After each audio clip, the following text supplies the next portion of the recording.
একদিকে ভোট পরবর্তী সন্ত্রাসে ঘরছাড়াদের নিয়ে এই মুহূর্তে রাজভবনের সামনেই শুভেন্দু অধিকারী তিনি গাড়ির মধ্যেই অপেক্ষা করছেন। ঘরছাড়া কর্মীদের নিয়ে তিনি রাজভবনে কখন ঢুকতে পারেন বা আদৌ ঢুকতে পারেন কিনা নজর রয়েছে সেদিকে। অন্যদিকে কোচবিহারে আক্রান্তদের পাশে প্রাক্তন স্বরাষ্ট্র প্রতিমন্ত্রী নিশীথ প্রামাণিক ঘরছাড়া বিজেপি কর্মীদের সঙ্গে গিয়ে দেখা করলেন তিনি, সেই ছবিও আপনাদের সামনে রেখেছি।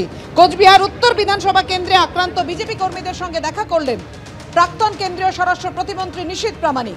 রাজভবনের বাইরে একেবারে ডেকার্স লেনে গাড়ির মধ্যেই অপেক্ষা করছেন শুভেন্দু অধিকারী। বেশ কয়েকবার ফোনে কারোর সঙ্গে কথাও বলতে দেখা যায় শুভেন্দু অধিকারীকে। একদিকে রাজভবনের বাইরে শুভেন্দু অধিকারী তিনি অপেক্ষা করছেন, আর অন্যদিকে ভোট পরবর্তী সন্ত্রাসে ঘরছাড়াদের নিয়ে আমরা দেখতে পাই তাদের বিষয়ে কথাবার্তা, তাদের সঙ্গে কথাবার্তা বলছেন নিশীথ প্রামাণিক। এবং যেটা দেখা যাচ্ছে কোচবিহার উত্তর কেন্দ্রে সেখানে গেছেন তিনি, সেখানে আক্রান্তদের পাশে নিশীথ প্রামাণিক এবার তিনি কোচবিহার থেকে হেরে যান। এবারও তিনি লোকসভা ভোটে দাঁড়িয়েছিলেন। প্রাক্তন স্বরাষ্ট্র প্রতিমন্ত্রী নিশীথ প্রামাণিক তিনি এই মুহূর্তে কোচবিহারে ঘরছাড়া আক্রান্তদের পাশে। নির্ধারিত সময় ছিল চারটের সময় এই রাজ্যপাল এবং শুভেন্দু অধিকারী যে ঘরছাড়া বিজেপি কর্মীদের নিয়ে যাবেন এই সাক্ষাতের সময় নির্ধারিত ছিল। 1 ঘন্টারও বেশি সময় পেরিয়ে গিয়েছে, কিন্তু এখনো পর্যন্ত শুভেন্দু অধিকারী প্রায় 100 খানেক যে বিজেপির কর্মী সমর্থক যারা ঘরছাড়া রয়েছেন, যারা আক্রান্ত বলে অভিযোগ, তাদের নিয়ে ভেতরে প্রবেশ করতে পারেননি।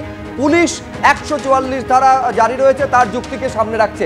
আমি সরাসরি কথা বলবো আমাদের প্রতিনিধি রুমা পালের সঙ্গে। রুমা, কার্যত দুপক্ষই অনড়। একদিকে যখন যারা ঘরছাড়া বিজেপি কর্মীরা তারা রাজ্যপালের সঙ্গে সাক্ষাতে অনড়, পুলিশের বক্তব্য যে 144 ধারা জারি রয়েছে, এতজনকে একসঙ্গে যাওয়ার কোনো অনুমতি দেওয়ার প্রশ্নই ওঠে না। ফলে জটিলতা কাটবে কি করে, আদৌ এই সাক্ষাৎ সম্ভব হবে কিনা সেটাই বড়সড় প্রশ্ন। রুমা,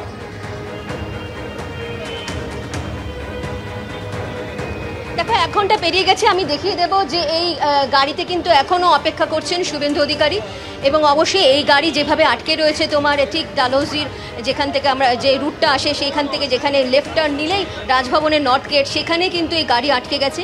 এবং 200 জনের পারমিশন ছিল যারা রাজভবনে গিয়ে রাজ্যপালের সঙ্গে দেখা করতে পারবেন এমন ভিকটিমদের সঙ্গে নিয়ে আসছিলেন শুভেন্দু অধিকারী, এমনটাই দাবি করেছিলেন। এবং সেক্ষেত্রে তারাও কিন্তু ভেতরে প্রবেশ করতে পারছেন না, কারণ আগেই জানিয়ে রাখি দুপুর 3টে থেকেই কিন্তু পুলিশের যে একেবারে ছয়লাভ ছিল, মানে চারিদিকে তারা ব্যারিকেড করে দেয়। এবং যেখানে দাঁড়িয়ে কথা বলছি এখানে যেমন একটা ব্যারিকেড রয়েছে, ঠিক আরেকটু এগিয়ে গেলে আরেকটা ব্যারিকেড রয়েছে, তারপরে গিয়ে নর্থ গেটে যাওয়া যাবে, অর্থাৎ কোনো গাড়ি ভেতরে প্রবেশ করতে পারছে না। 4টের সময় নির্ধারিত সময় ছিল, সেই 4টের সময় অবশ্যই পেরিয়ে গেছে, 1 ঘন্টা পেরিয়ে গেছে। শুভেন্দু অধিকারী ইতিমধ্যে কিন্তু রাজ্যপালের সঙ্গে ফোনে কথা বলেছেন, তাকে বিষয়টা জানিয়েছেন।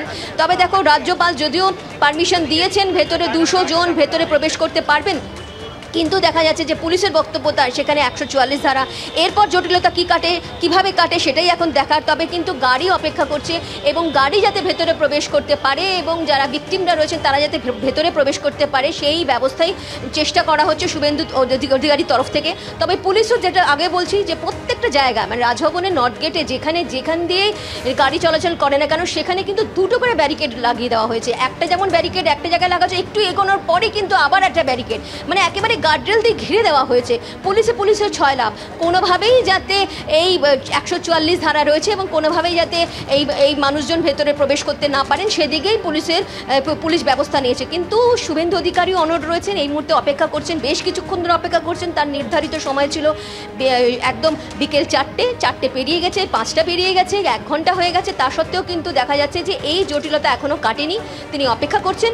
এবং কিভাবে কাটে, আদৌ কাটে কিনা, এবং এরপর আর কোনো উপায় রয়েছে কিনা এই যারা ভিকটিমরা রয়েছেন তাদেরকে ভেতরে প্রবেশে, সেটাও কিন্তু দেখার।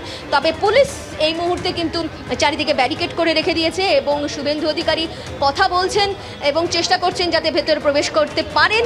কিন্তু গাড়ি রয়েছে এখানে, এখন যা আমরা দেখতে পাচ্ছি যে কিছুটা হলো পুলিশ কিভাবে ব্যবস্থা করে এখানে আমরা দেখতে পাচ্ছি যে গাড়ি মনে হয় প্রবেশ করবে কিছু, আমরা একবার দেখার চেষ্টা করব।